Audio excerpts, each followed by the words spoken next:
Good morning, everyone. Welcome to the December 2025 ClearVista Financial Perspectives podcast. I'm Mark Trice, and I appreciate you taking some time today to join me for our monthly market update. It's going to be a little bit of a light day, but because of all the government shutdown data delaying everything by a couple of months, but we're going to get into some data with what we have. We're always keeping an eye on what's happening in the markets, the economy.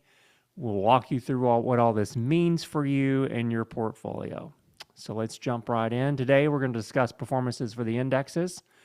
We'll give you a little bit of an economic update and kind of make you aware of some meetings that are coming up in the next coming few weeks. And we'll talk a little bit about the impact it might have on your performance of your portfolio.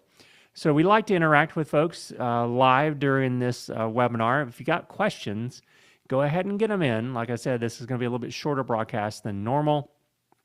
And you can send those questions to 254-282-0495, or you can email them to info@clearvistafinancial.com, and we'll answer them the best we can during this program. And if we don't get to it, we will certainly respond back to you within 24 hours. So thanks again for joining us.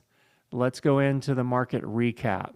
Okay, I need to put on my little glasses for this part of the presentation. So a lot of volatility in November, and that's somewhat unusual this time of year if we go back historically and look at past performance and things like that.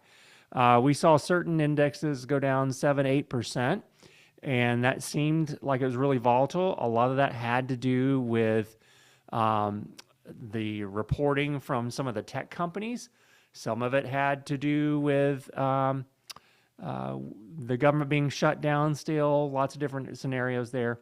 But basically, everything kind of worked itself out throughout the end of the month.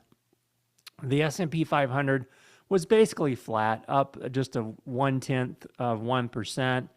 The NASDAQ, which is typically more volatile, has more of those artificial intelligence companies in that index. It was down about 1.51%. The big concern there is really with artificial intelligence is mainly that people are concerned that those companies are overvalued, that perhaps there's a bubble there amongst artificial intelligence companies. We've talked about on past podcasts about how a handful of artificial intelligence companies are making up the bulk of the market movement this year. And that's always a concern, especially when you see valuations so askew. The Russell Index was quite volatile this month. At one time, I think it was down 10% during mid-month, but it ended up the last few days of the month up 1%. Long-term treasuries basically flat. We're still waiting on data to tell us to whether or not we think the Federal Reserve is going to cut rates this month. So a lot of different things going on there. And the moderate index, which is a combination 60-40 type allocation, 60% stocks, 40% bonds, was up actually almost 0.5%. Then I'll give you my disclosure that I'm required to share with you. Please read that carefully. There will be a quiz at the end of today's program. Volatility. December is typically, and in November is too, a period of time where we see falling volatility. So the VIX index, which is the volatility index of the S&P, typically goes down in the month of December. We'll wait and see. We've got a lot of important data that's coming out mid-month. And also, we've got several important meetings that are taking place.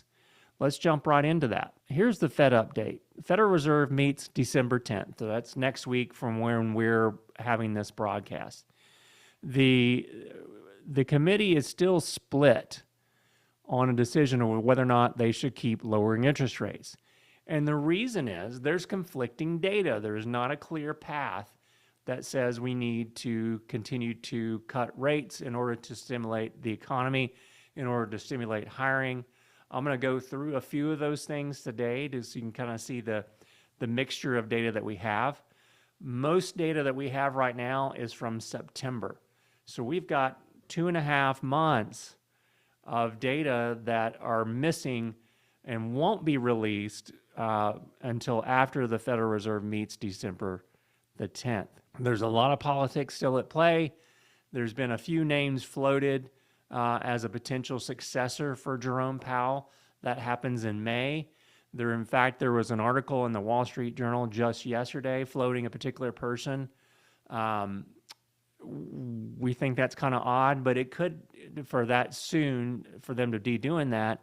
But it could mean that the White House is trying to do some testing, so they've leaked a name or two to see how the public responds.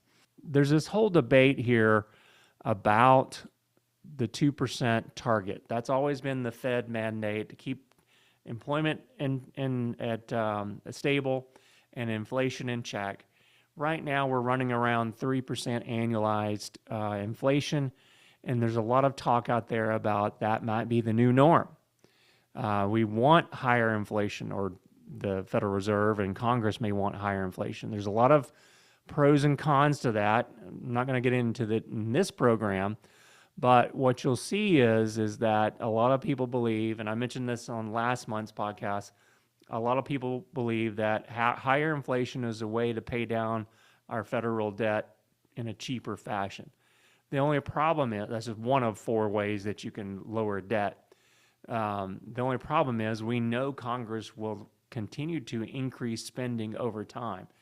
There's no solution truly to resolving the federal debt, I call it a crisis, for resolving the federal debt crisis until Congress decides they're going to actually spend less. It's a common thing that you and I do with our household budgets every month, is we have to spend less than we earn. If we spend more than we bring in, we're going to go into debt. Congress hasn't still figured that out, even though they've had plenty of opportunity to try to do so. So like I said, next month, or this next week actually, the Fed will be meeting on December 10th. I would expect that we'll see some rate cuts. I think there's enough other data that we'll talk about that's going to prompt them to do that. The only problem is if the Federal Reserve cuts rates too deeply and too fast, you can overstimulate the economy, and then you also have less wiggle room should you really have a real emergency.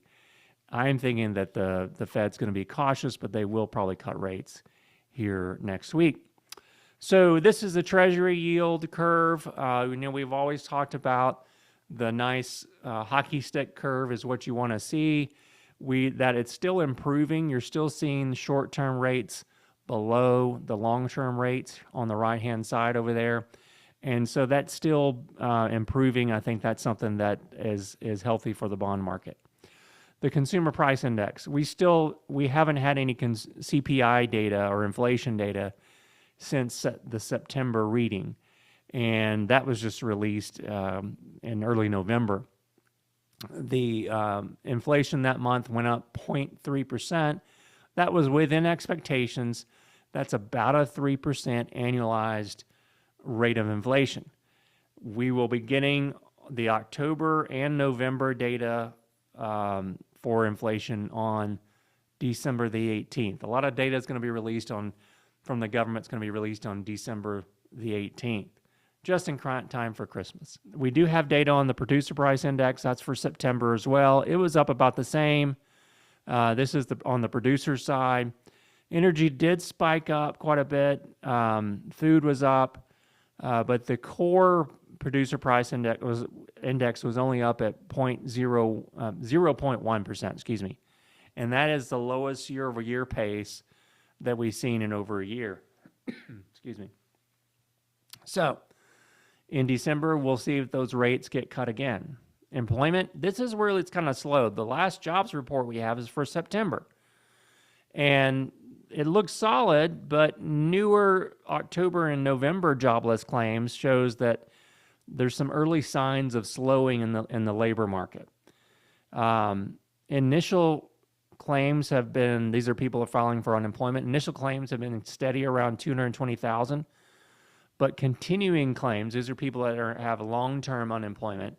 Continuing claims have risen, and are up about 50,000 since before the shutdown. Now, whether that was from the shutdown or somewhere else, we'll have to wait to see on that and dive a little deeper when we get new data in mid-December.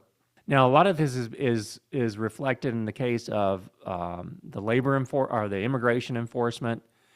We're seeing native-born employment rising, foreign-born employment declining. That's a statement. That's a comment. That's not an opinion on anything. I know there's a lot of different opinions on whether we should be deporting people that are not here legally, but I'm just reporting the data here. Now, what's interesting is that there are private data sources that do release data, and ADP is one of those. ADP Research, they weren't shut down, so they continue to release data, and so their estimates came out here just a day or two ago, and they're showing that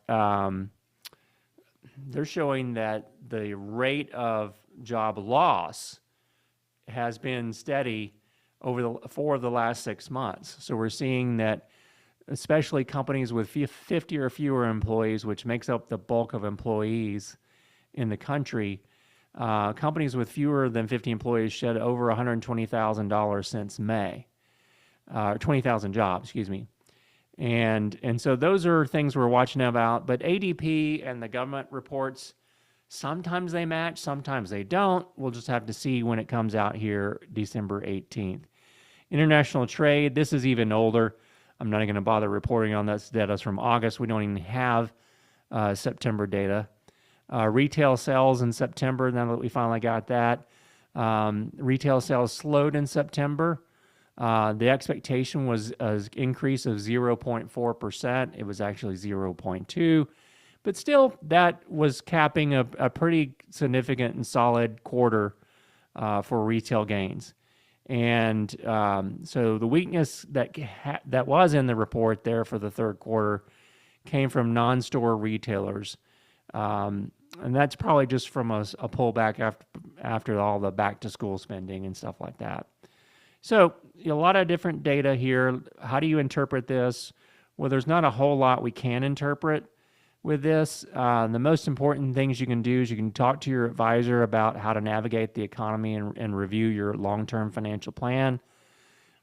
Don't react to news. There's so much. I mean, I see it every day in the markets. There's a headline.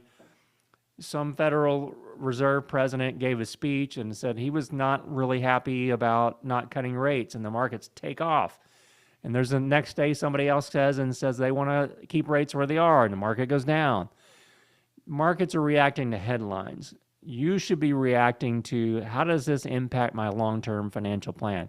If you don't have one, you need to talk to an advisor. If you don't have an advisor, please feel free to give us a shout. I think a lot of people are going to be surprised when they see their year-end 401k statements. 401k statements, especially the target date funds or the life cycle funds, are not performing as well as the rest of the market. Are you owning the right things? We have resources available to you that we can help you with that, but you may want to make sure that you are looking at your 401k balances. And once again, you can always give us a call, 254-282-0495. With that, folks, I said it's going to be a short presentation today, and it is for the lack of data. But if you want a consultation, that's complimentary. We can talk to you about your situation, your goals, and help you determine if what you're doing now is going to keep you on track to reach those financial goals. Folks, you've been listening to the ClearVista Financial Perspectives monthly market update. Thank you for joining us. We'll talk to you in January, and Merry Christmas. Securities offered through Cambridge Investment Research Incorporated, a broker-dealer, member FINRA SIPC. Advisory services through Cambridge Investment Research Advisors Incorporated, a registered investment advisor. Cambridge and ClearVista Financial are not affiliated. Discussions in the show should not be construed as recommendations or investment advice. Always consult with your investment professional before making important investment decisions.